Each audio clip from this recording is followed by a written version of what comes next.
Hi guys, BG right here with you. Today I'm going to be showing you how I edited this picture, how I edited this picture from the beginning to the end, and we are really going to be fast about it. Right, so let's get right into it. Before with that, if you know you haven't subscribed to this channel, please try and do so. Like and comment on the pictures and on the post.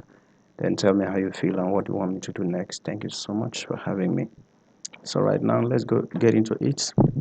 The first thing I did was to look at my layer. As you can see, I have plenty layers here, so many of them. So I the first thing I did was to I did my frequency separation.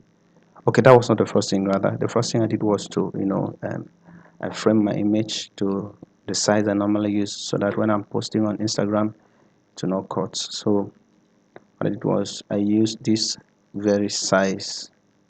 Once you click here, this will come up. You use this size. I use this size, right?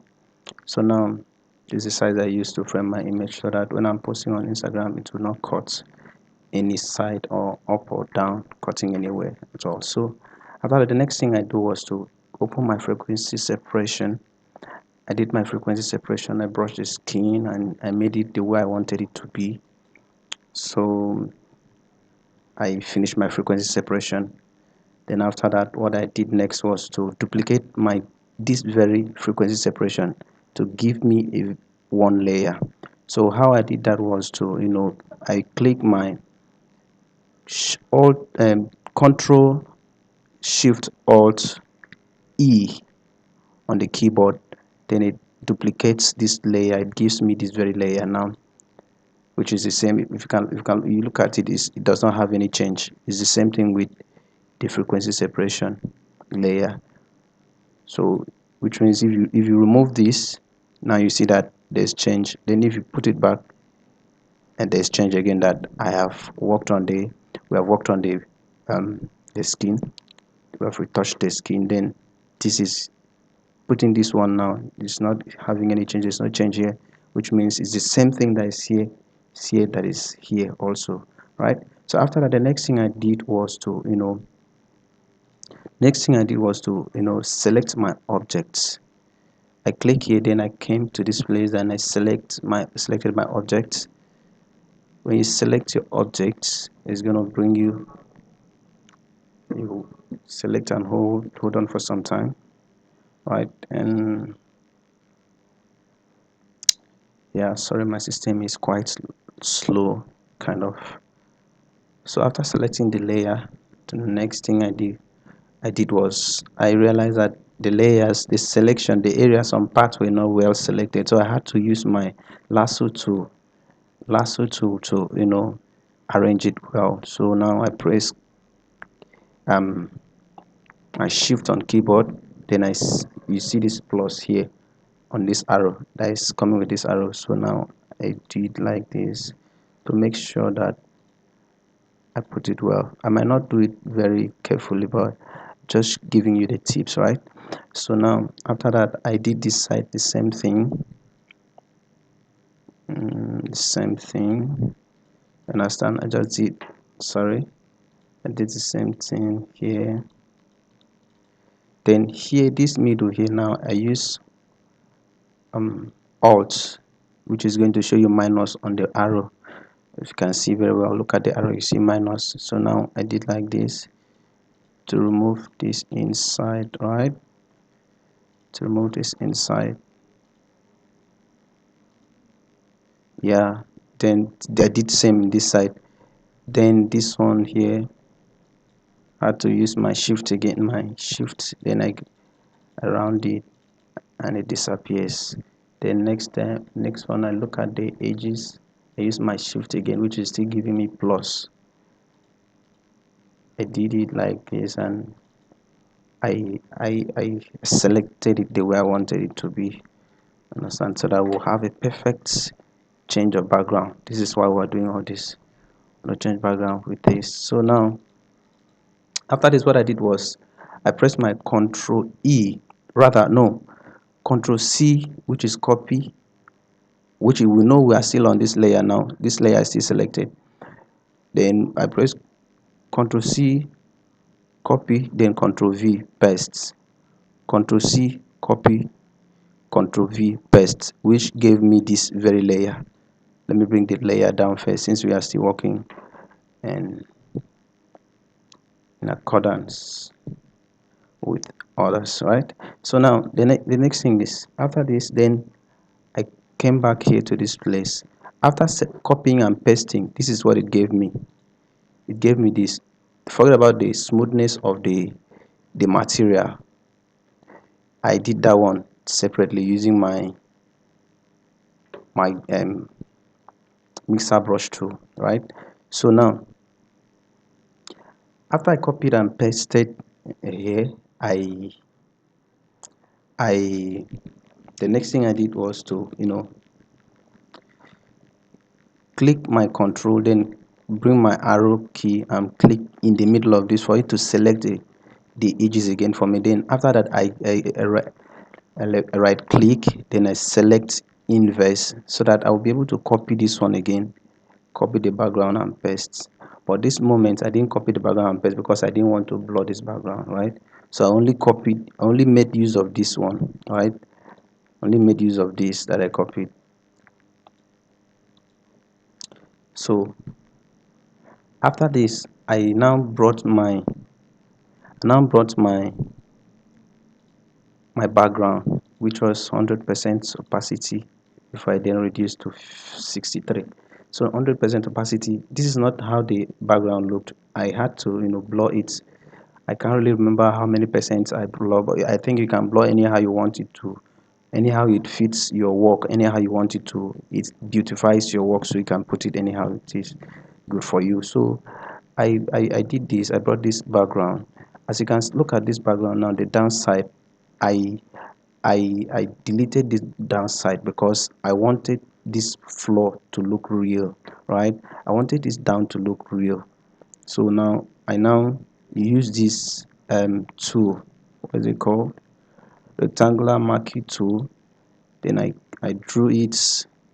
Then my opacity, no, sorry, my feathering, I use 333, so that it will blend, to not look artificial, right? So after that, I delete it, and it gave me this the way this edges is now. This edges is right now.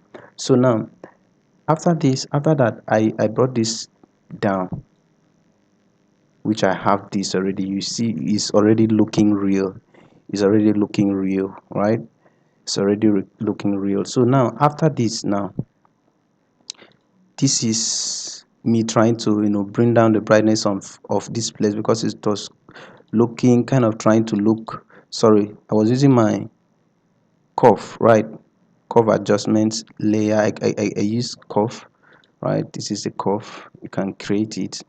Then, so how I created the curve, then I brought it down to this level for it to give me this place. You can see it's looking some. I didn't want it to be this bright. I just wanted the background to be dark, so I had to bring this stuff. So anyhow you can manipulate your image to look it, to give you what you want, you can do it. So after that one, so the next thing I did was to click on this layer again, this layer that I copied, so that I will be able to change it, but to put the background.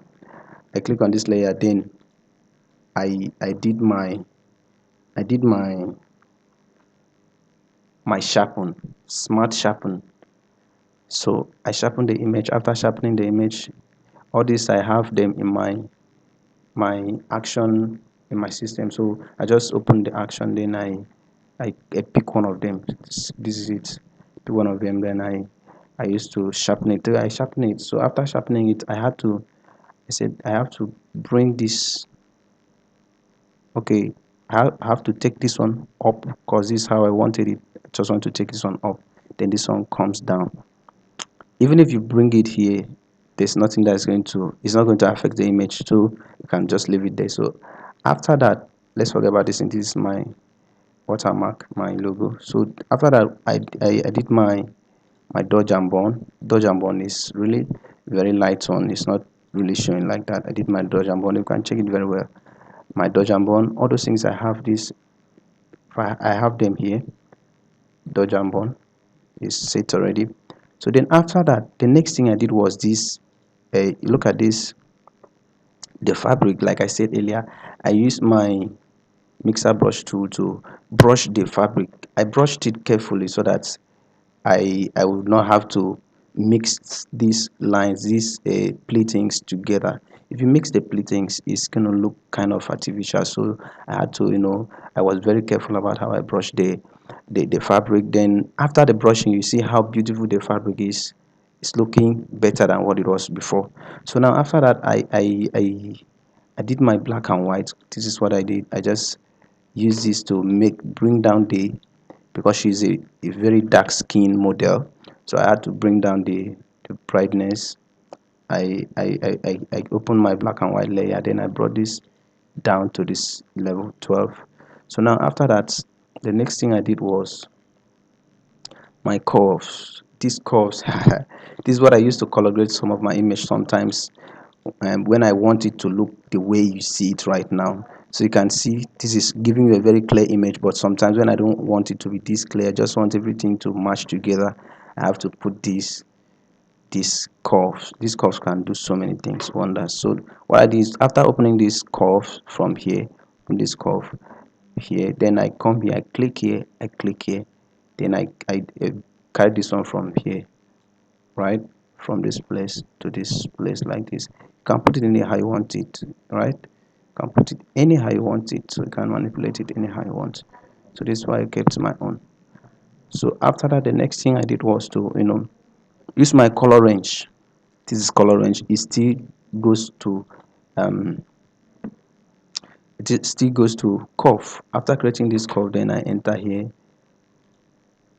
select, I select my color range, and it gives me this skin is glowing again because of the color range, right? So after that I wanted to have this thing to be bright at this place. Let it give me real sky, a bit small sky that is coming out from the trees, right?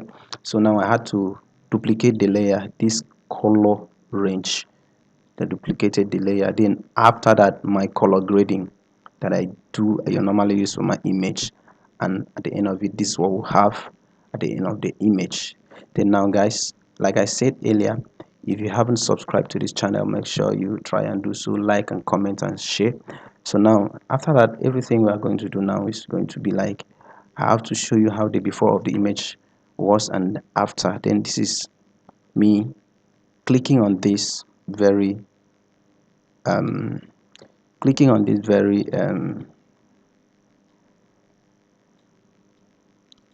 clicking on the top layer, then coming down to the last, second to the last, which is my frequency separation, and holding my shift key down and pressing here, it selects all. Then I'll control G to group the image, so that I'll be able to show you how the before and after has been. So now we have the before, the after. You can look at it very well. It's not looking like something that is, it's not really looking artificial, it's looking real and artistic. So if you enjoyed this video, make sure you subscribe to this channel. Like I said, please help me and support this channel, because this is, we're just starting. Please help us and support this channel, make it go viral, and help us share. Thank you very much. I love you. See you in another video, in my next video. I still remain BG on Instagram, BG photography, BG underscore photography 0001. Then on Facebook, BG underscore photography 001. Thank you so much, guys. I love you all. Peace out.